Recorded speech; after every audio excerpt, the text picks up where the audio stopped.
$2 lakh parachute के जरिए फरार होने वाला हाई जैकर, जिसकी शिनाख्त 52 साल बाद भी एक सवालिया निशान है।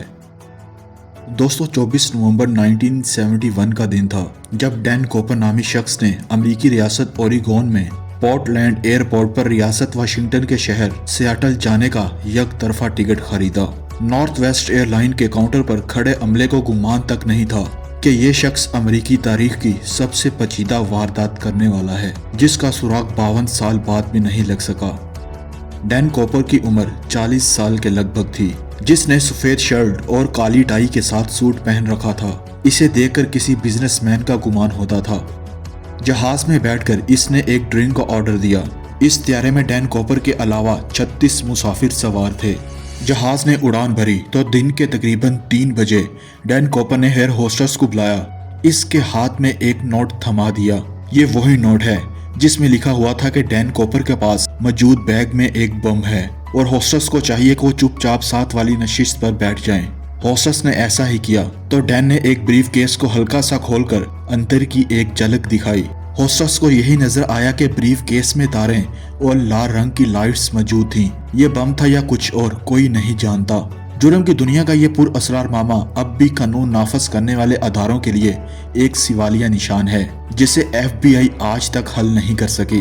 दोस्तों, इस पोचीदा वारदात का दिलचस्प पहलू ये है कि डैन कॉपर, जो DB कॉपर के नाम से मशहूर हुआ, जिसने अकेले ही हवाई जहाज को हाईजैक किया, अमले को यरगुमान बनाकर वो $2 लाख की रकम मिलने के बाद दौरान परवाज जहाज से यूं गायब हुआ कि आज तक पूछा जाता है कि डैन कॉपर को जमीन निगल गई या आसमान खा गया।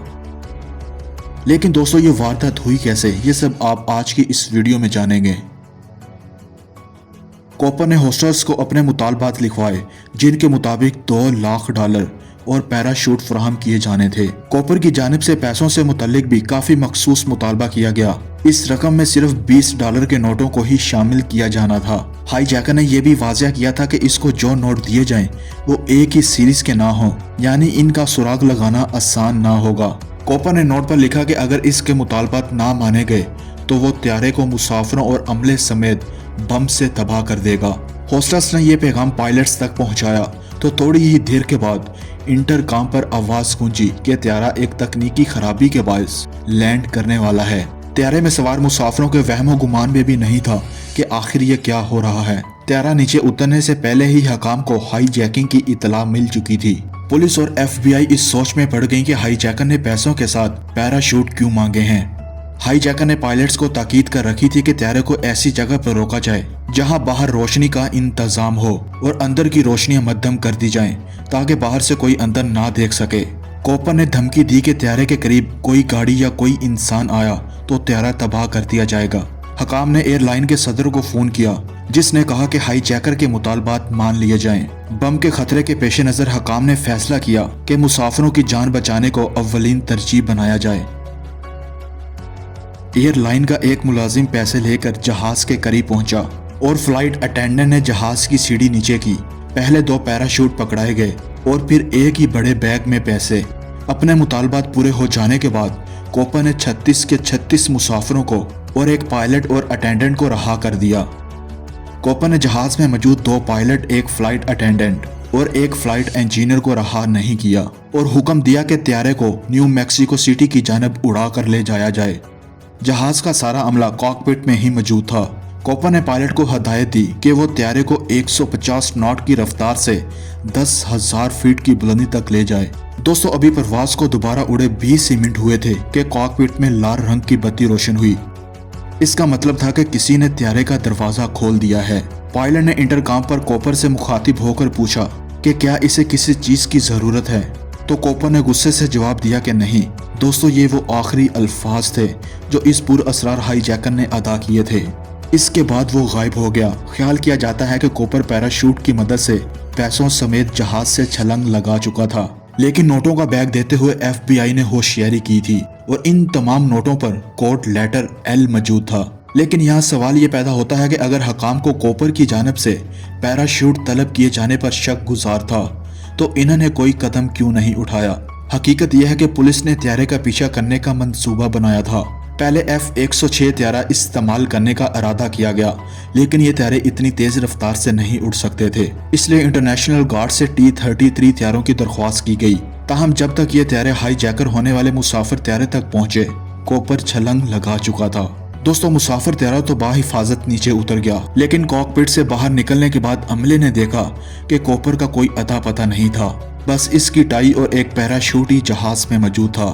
خیال کیا جاتا ہے کہ جس مقام پر وہ طیارے سے باہر نکلا، اس حساب سے وہ لیک مورون نامی مقام کے آس پاس زمین پر اترا ہوگا۔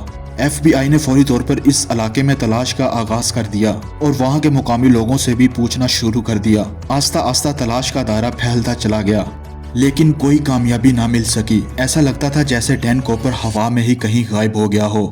دوستو 5 ماہ بعد اسی طرز کی ایک اور واردات ہوئی، جس میں طیارے کو ہائی جیک کرنے اور رقم ملنے کے بعد ملزم نے طیارے سے پیراشوٹ کی مدد سے طیارے سے چھلنگ لگا دی، لیکن اس بار رچرڈ فلوئڈ نامی ملزم گرفتار کر لیا گیا۔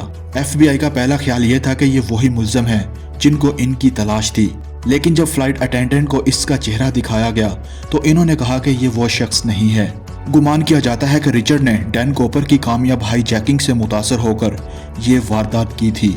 دوستو کئی سال تک FBI ہاتھ ہی ملتی رہی اور پھر یہ کہا جانے لگا کہ شاید کوپر چھلنگ لگانے کے بعد زندہ ہی نہیں بچا۔ پھر 1980 میں ایک بچے کو ایک دریا کے پاس سے $20 کے پھٹے پرانے کچھ نوٹ ملے، جو مجموعی طور پر تقریباً $58,000 بنتے تھے۔ FBI کو اطلاع ملی تو انہوں نے سیریل نمبر دیکھا تو یہ وہی نوٹ تھے جو کوپر کو دیے گئے تھے۔ یوں اس نظریے کو مزید تقویت ملی کہ شاید کوپر چھلنگ لگانے کے بعد زندہ ہی نہیں بچا، کیونکہ وہ رات کے وقت ایک جنگلی علاقے میں گرا تھا۔ لیکن دوستو سب کو اس نظریے سے اتفاق نہیں تھا۔ بہت سے لوگوں کا ماننا تھا کہ جو نوٹ ملے ہیں وہ چھلنگ کے دوران کوپر سے گر گئے تھے اور باقی رقم سمیت وہ بحفاظت نیچے اتر گیا تھا۔ یوں اس پہیلی کے اسرار گہرے ہوتے چلے گئے اور ڈین کوپر امریکہ میں ایک مشہور شخصیت بن گیا۔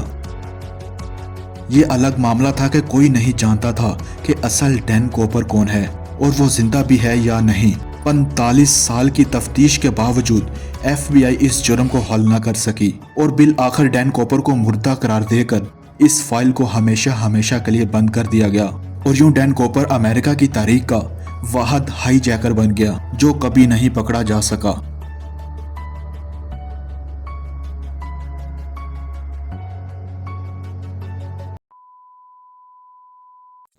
ویڈیو پسند آئی ہو تو ویڈیو کو لائک ضرور کر دیں اور مزید ایسی انٹرسٹنگ اور انفارمیٹو ویڈیو دیکھنے کے لیے ہمارے اس چینل کو سبسکرائب ضرور کر لیں اور ساتھ بنے بیل آئیکن پہ بھی ہٹ کر دیں تاکہ آنے والی ہر نئی ویڈیو کا نوٹیفیکیشن آپ کو آپ کے موبائل پر ملتا رہے۔